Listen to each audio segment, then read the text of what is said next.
जो passive voice दिया है, एक्टिव वॉइस दिया है, वो है चिल्ड्रन रीड बुक्स। देखिए कैसे हम एक्टिव से पैसिव बनाते हैं। वाक्य हमें मिला है चिल्ड्रन रीड बुक्स। क्लियर है?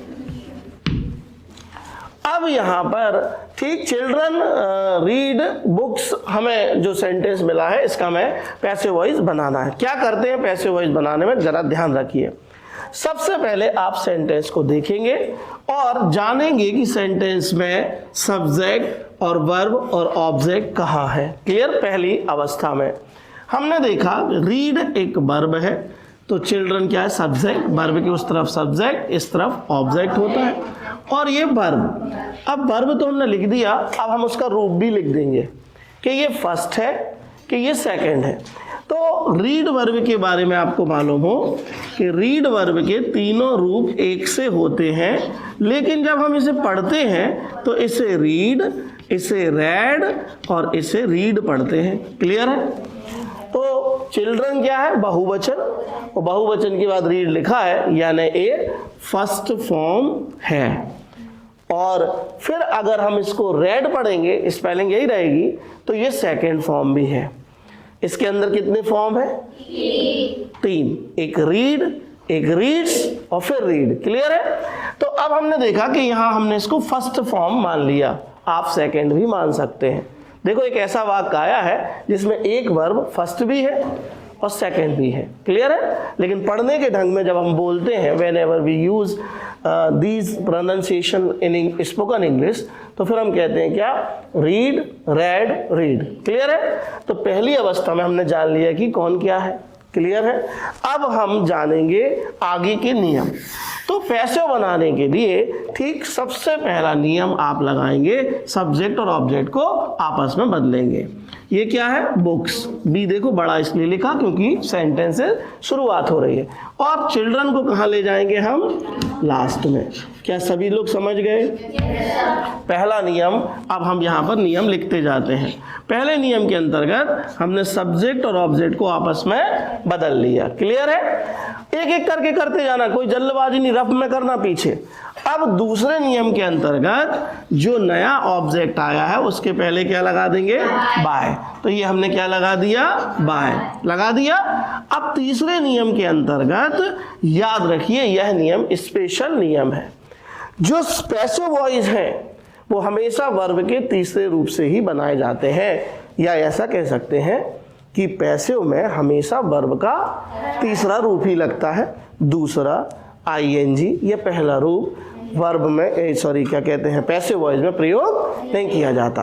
तो आपको कोई भी वर्ब मिले, यहाँ फर्स्ट मिले, सेकंड मिले, आईएनजी मिले, थर्ड मिले, आपको थर्ड में बदलना है। अभी क्या लिखा है? रीड, तो हम इसको काय में बदल देंगे? रीड में, क्योंकि रीड का थर्ड फॉर्म रीड ही होता है। देखो वर्ब भी बोर्ड ने ऐसी दी है कि कुछ लोग इसको कहो रीड का रीडेड लिख दें, किसको मालूम नहीं रहता ना, तो बोर्ड चाहता है कि तुम लोग रीडेड लिख दो और हम आपका नंबर काट लें। ऐसा नहीं होगा। क्या ये तीन नियम समझ में आ गए आपको? सब्जेक्ट ऑब्जेक्ट को आपस में बदलेंगे, नए ऑब्जेक्ट के पहले बाय लगाएंगे और क्रिया का तीसरा रूप प्रयोग कर देंगे। अब ये जो काम यहाँ है यही कहलाता है बुद्धिमानी पूर्ण कार्य, जैसे एक अच्छा स्टूडेंट अच्छे से करता है। क्या करना है? ध्यान से सुनना। कोई टेंशन नहीं लेना कि ये कौन सा टेंस है, तो टेंस की टेंशन खत्म। अब क्या करना है? चौथे नियम में हमें अगर वर्ब का फर्स्ट फॉर्म मिले एक्टिव में, तो उसमें इज, एम, आर लगाना है। तीनों नहीं लगाना है, एक लगाना है। अभी हम बताएंगे कौन सा लगाना है। यदि वर्ब का सेकंड फॉर्म मिले तो वॉज, वर लगाना है। क्लियर है? हाँ। और यदि वर्ब का थर्ड फॉर्म मिले एक्टिव वॉइस में, तो हमें जो हेल्पिंग वर्ब एक्टिव वॉइस में है उन्हीं का प्रयोग करना है वचन के अनुसार, और बीन बजा देना है। क्या बजा देना है? बीन। और आईएनजी फॉर्म मिले एक्टिव वॉइस में, तो हेल्पिंग वर्ब वही ले लेना है लेकिन वचन के अनुसार लगाना है। अभी अपन करेंगे एग्जाम्पल, फिर देखेंगे, और साथ में बीइंग लगाना है। बस ये अगर नियम आपने दिमाग में अच्छे से बना लिए तो आपको जीवन भर पैसिव वॉइस बनाने की कोई समस्या नहीं होगी। फिर से सुन लेना, ठीक। अब गाने से सुन लो। जब फर्स्ट आता है इज एम आर आता है, जब सेकंड आता है वॉज वर आ जाता है, जब थर्ड आता है तो बीन बजती है, जब आईएनजी आता है तो बीइंग आता है। ये पैसिव के नियम तुम याद रखना। याद रहेंगे? चलो अब बताओ यहाँ क्या भर दें? एच भर दें कि एम भर दें कि आर? ये बताएगा। ये हमें जल्दी से कुछ नहीं करना, ये देखना है। अगर बुक लिखा होता तो एज, और बुक्स लिखा है तो, और हमें मालूम है एम तो आई के साथ ही आता है। क्लियर है? तो पैसिव वॉइस तैयार हो गया बिना विघ्न का, निर्विघ्नम। क्लियर है? और वाक्य हो गया books are read by children, किताबें पढ़ी जाती हैं बच्चों के द्वारा। बन जाएगा? जल्दी से लिखिए नियम और ये उदाहरण, फिर अब अपन पढ़ेंगे सारे पैसिव जो आपको एमपी बोर्ड ने दिए हैं। Children are making toys. वाक्य है चिल्ड्रन आर मेकिंग टॉयज। सही है? बच्चे खिलौने बना रहे हैं। ये एक्टिव वॉइस है, इसे पैसिव करना है आसानी से।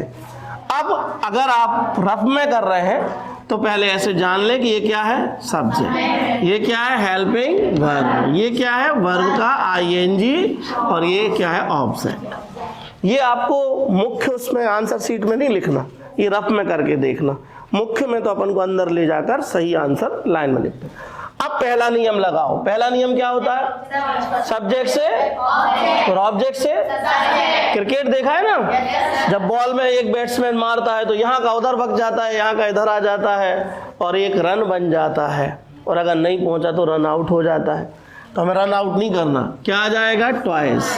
आराम से करो। अब क्या आ जाएगा? चिल्ड्रन। किसे समझ में नहीं आया हाथ उठाओ। सबको आ गया? क्या लगा देंगे? अब वर्ब का कौन सा फॉर्म?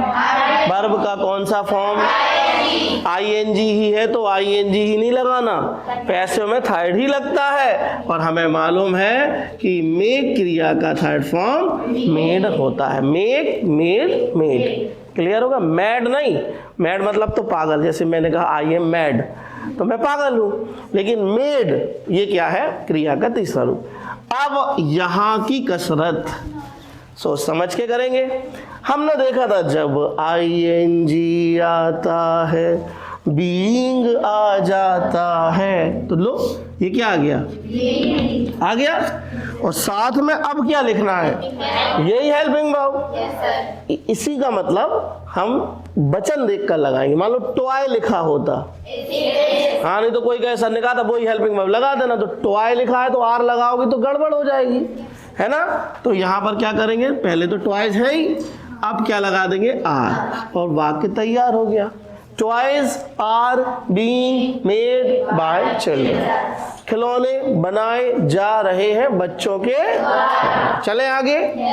ठीक, जल्दी से लिख लो। लिख लिया? लिखते जाया करो बेटा, पीछे सबको समझ में आ रहा है आप लोगों को? ठीक, चलो अब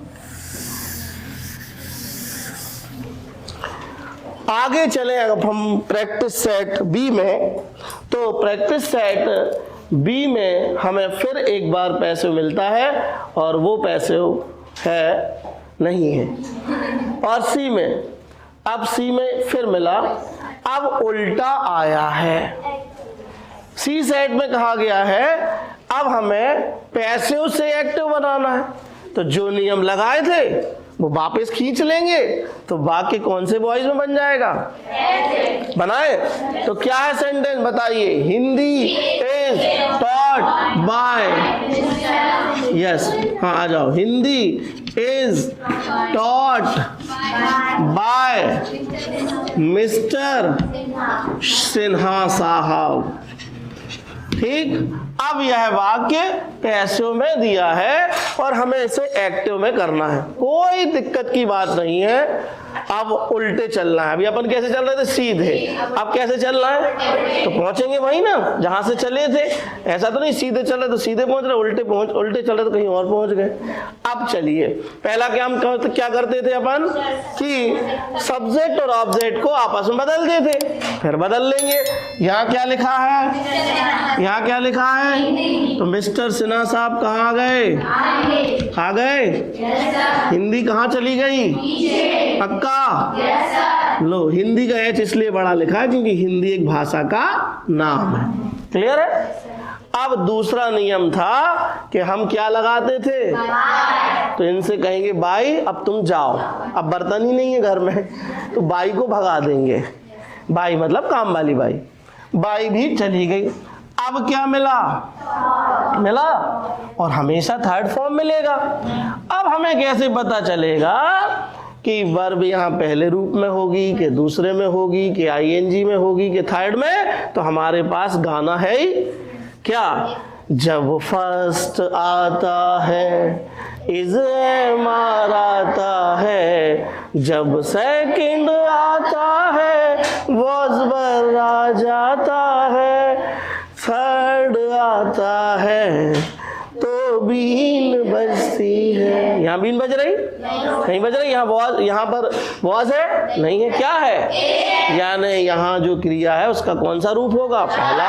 तो हम जानते हैं कि टीच क्रिया का सेकंड और थर्ड क्या होता है? टॉट। क्या होता है? Teach taught taught. तो अब हमने यहाँ लिख दिया टीच, लिख दिया, लेकिन अभी काम खत्म नहीं हुआ। यहाँ मिस्टर सिन्हा रूठ गए। उनने कहा ये टीच को क्यों खड़ा कर दिया हमारे बाजू में? मैंने कहा अरे वो वर्ब है आपकी। कह रहे वर्ब तो है लेकिन हमसे उसका कोई दोस्ताना संबंध नहीं है। तो हमने उनसे पूछा भैया कैसे बनेगा दोस्ताना संबंध?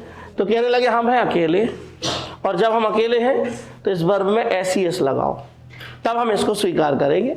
क्योंकि सिंगुलर सब्जेक्ट वर्ब को कब स्वीकार करता है? जब उसमें एस लगा हो। तो हमने कहा ठीक है भाई, तो हमने एस लगा दिया। अब बच्चों को नहीं मालूम कि एस लगना कि एस, तो अगर कोई वर्ब एस एच पर, सी एच पर, एस पर या एक्स पर खत्म हो या ओ पर खत्म हो, जैसे गो है तो गोज होता है, जैसे फिक्स है तो फिक्सेस होता है, जैसे मिक्स है तो मिक्सेस होता है, वॉश है तो एस एच पे खत्म है तो वॉशेस हो जाता है। इसी तरह टीच है तो टीचेस, कैच है तो सी एच पर में क्या लगता है? ईएस। अब हमारे पास वाक्य हो गया मिस्टर सिन्हा टीचेस। हिंदी बड़ी दूर है तो उससे कहेंगे इधर आ जाओ। लो, हमारा वाक्य कैसे वॉइस में चेंज हो गया? एक्टिव। अब पुष्टि करना है कि हमने जो बनाया है वो सही है कि नहीं। तो इसी वाक्य को अब क्या बनाओ, और इसको जब पैसिव बनाओगे और नहीं बनेगा पैसिव तो समझ जाना गलत हो गया। देखो हिंदी कहाँ चली गई? मिस्टर सिन्हा कहाँ गए? कौन आ गई? इसका कौन सा फॉर्म? तो फर्स्ट फॉर्म है तो क्या लगा? यानी हम सही है। अगर मान लीजिए हम यहाँ पर टॉट लिख देते, क्या लिख देते? तो बाकी नियम सही होते। जब हम कहते वर्ब का सेकंड है यहाँ आएगा वॉज, यानी हम गलत कर गए। क्लियर है? तो जब एक्टिव बन जाए तो उसको क्या बना के देख लेना। तो अगर तुमने भूल से कोई गलती कर दी तो तुम वहां पर बच जाओगी गलती करने से। इस तरीके से हम पैसिव से एक्टिव बना देते हैं। लिख लो जल्दी से। ये प्रैक्टिस सेट सी में आया था, प्रैक्टिस सेट डी में मिला है क्या? सी was drawing a picture, drawing a picture। Clear है? तो भैया सबसे पहले तो हमें वर्ब के तीनों रूप पता होना चाहिए। अगर इस क्रिया का तीसरा रूप पता नहीं और नियम सब पता है तो अपनी बात अधूरी रह जाएगी और हमारा आंसर अधूरा रह जाएगा। तो पहले जानते हैं कि ड्रॉ वर्ब का सेकेंड और थर्ड फॉर्म क्या होता है ना। तो सबसे पहले हमने लिखा ड्रॉ और ड्रॉ का ड्रू, ठीक, और ड्रॉन हो गया थर्ड फॉर्म। क्लियर है? ड्रॉन। तो हमने तीनों फॉर्म निकाल लिए। अब आ जाओ वापस, देखिए सी क्या है, बैट्समैन नंबर 1, पिक्चर क्या है, बैट्समैन नंबर 2, ये यहाँ खड़ा है क्रिकेट में, ये यहाँ खड़ा है। अब इसने मारा शॉट, तो कौन भागा आगे? लो, पिक्चर, ठीक। और शी का क्या हो जाएगा? हर। अब थोड़ी सी बात यहाँ सीखिए, प्रोनाउन के कर्ता कारक और कर्म कारक केस आपको मालूम होना चाहिए। तो आई, वी, यू, दे, ही और शी और इट, ये प्रोनाउन होते हैं। आई का क्या होता है? मी। वी का क्या होता है? कर्म कारक अस। यू का यू, दे का देम, और ही का हर, और ही का हिज, और शी का हर, और इट का इट। ये कर्म कारक केस है और ये कर्ता कारक केस है। जब हम कर्ता पर लिखेंगे तो प्रोनाउन इस प्रकार लिखेंगे, और जब ये कर्ता वाले प्रोनाउन कर्म पर पहुंचेंगे तो इस रूप में पहुंचेंगे, और कभी कर्म से कर्ता पर पहुंचेंगे तो मी क्या हो जाएगा? अस क्या हो जाएगा? यू क्या हो जाएगा? जोर से नहीं बोल रहे आप लोग, ठीक। देम क्या हो जाएगा? हिज क्या हो जाएगा? हर क्या हो जाएगा? इट क्या हो जाएगा? आई क्या हो जाएगा? कब? जब वो ऑब्जेक्ट में जाएगा, है ना। नहीं तो तुम्हें याद रहे सी का हर करते तो यही हर कर दिया। कई सर ने कहा था सी का हर होता है, लेकिन जब वो कहाँ जाएगा? कर्म पर। अब कौन आ गई? बाई। और ड्रॉ का कोई भी रूप है, चाहे ड्रॉ हो, चाहे ड्रू हो, चाहे आईएनजी हो, चाहे थर्ड, यहाँ थर्ड आएगा तो क्या लिख दिया? ड्रॉन। आ गया समझ में? और फिर गाना, जब आईएनजी आता है बीइंग आ जाता है। लो, आ गया। अब यहाँ रुक गए, क्योंकि यहाँ वचन के अनुसार क्रिया रखना है। क्रिया लिखी है वॉज, पिक्चर एक है कि बहुत सारी? तो क्या आएगा? और अगर पिक्चर्स होता तो वर आ जाता। कभी कभी बोर्ड ये दे देता है, यहाँ दे देगा आपको क्या? प्लूरल, और वहाँ से शुरू करेगा वो सिंगुलर से, वो सोचेगा यही क्रिया लगा देगा बच्चा। तो ये थोड़ा रुक कर देख कर लगाना। क्लियर है? और एक बार चेक आउट करना जब बन जाए तो, पिक्चर सही है, पिक्चर के साथ बहुत सही है, वॉच के बाद बीइंग सही है, बीइंग के बाद थर्ड फॉर्म सही है, बाय सही है, हर सही है। फुल स्टॉप लगाना भूल गए थे, ये फुल स्टॉप भी लगा दिया और हमारा एक नंबर पूरा। अब कोई अदालत दुनिया की ये नहीं कह सकती कि ये गलत है। क्लियर है? बन जाएगा। आगे चले, लिख गया? हाँ, बीइंग इसलिए लगा है क्योंकि एक्टिव वॉइस में जब आईएनजी क्रिया आ जाती है तो हम जब उसको पैसिव बनाते हैं तो पैसिव हेल्पिंग वर्ब के रूप में बीइंग लगाया जाता है। आईएनजी के लिए क्या लगाया जाता है? यहाँ लिखा है वह पिक्चर बना रही है, और वह पिक्चर बना रही थी, एक पिक्चर उसके द्वारा बनाई जा रही थी। क्लियर है? ठीक, चले आगे। अब देखते हैं हम 2023 में हमें क्या दिया गया था पैसिव वॉइस के रूप में। ठीक, कोई अगर करके बताना चाहे तो यहाँ आमंत्रित है, वो कर सकता है आकर के। ठीक, मैं यहाँ वाक्य लिख रहा हूँ। कोई छात्रा या छात्र यहाँ पर आकर बोर्ड परीक्षा देना चाहे एक्टिव पैसिव की तो आ सकता है। वाक्य दिया था, राम राइट्स आ लेटर। यह वाक्य 2023 की एमपी बोर्ड की परीक्षा में पूछा गया है। क्लियर? कोई आ रहा है? चलो आओ। क्या नाम है आपका? खुशबू यहाँ आ रही है, और खुशबू आपको इस वाक्य का पैसिव बनाकर बताएंगी। क्लियर है खुशबू? लो, सबसे पहले क्या करेंगे? सब्जेक्ट ऑब्जेक्ट को बदल देंगे। बिल्कुल, सबसे पहले सब्जेक्ट ऑब्जेक्ट को बदल देंगे। खुशबू ने लिखा आ लेटर, सही है। और राम को कहाँ ले गए, ये ऑब्जेक्ट पर, और राम लिख करके इन्हें फुल स्टॉप भी लगा लिया शुरू ही में कि भाई बाद में याद ना रहे। अब क्या लगाएंगे, बिल्कुल। अब क्या करेंगे, राइट के third form, write, wrote, written. तो यहाँ इन्हें लिख दिया रिटन। अब कुछ बच्चे एक टी भूल जाते हैं कि रिटर्न में डबल टी होता है कि एक टी, तो याद रखिए रिटर्न में डबल टी होता है। और रिटर्न लिखने के बाद अब खुशबू क्या किया जरा बताओ। यहाँ पे एस है, जब एस आया तो मतलब वर्ब की फर्स्ट फॉर्म है यहाँ। हाँ। इज एम आर में इसको एक आएगा, यहाँ पे आ लेटर मतलब एक लेटर है इसलिए इज आएगा। और अगर ज्यादा लेटर होते तो आर आता। वेरी गुड, तालियां बजाओ भाई, बहुत अच्छा खुशबू। तो एक बार मैं कर देता हूं यहाँ फिर से बड़े बोल्ड लेटर में जिसमें आपको समझ में आए। खुशबू ने यहाँ पर क्या किया था, आ लेटर को लिखा था, क्लियर है। और आ लेटर लिखने के बाद राम को लास्ट में ले गई थी, फिर बाय लगा दिया था, और राइट क्रिया का थर्ड फॉर्म रिटर्न लिखने के बाद यहाँ वो रुक गई थी। क्यों, क्योंकि अब यहाँ पर वचन के अनुसार क्रिया लगानी है। तो फर्स्ट फॉर्म आता है तो इज एम आर आता है। तो हमने देखा लेटर कितने हैं, एक, तो इज और लेटर्स होता तो यही बात बहुत अच्छे से करना। ये तो सब कर लेते हैं, यहाँ तक कि खेल सब खेल लेते हैं। यही है लास्ट बॉल पे 6 रन बनाना।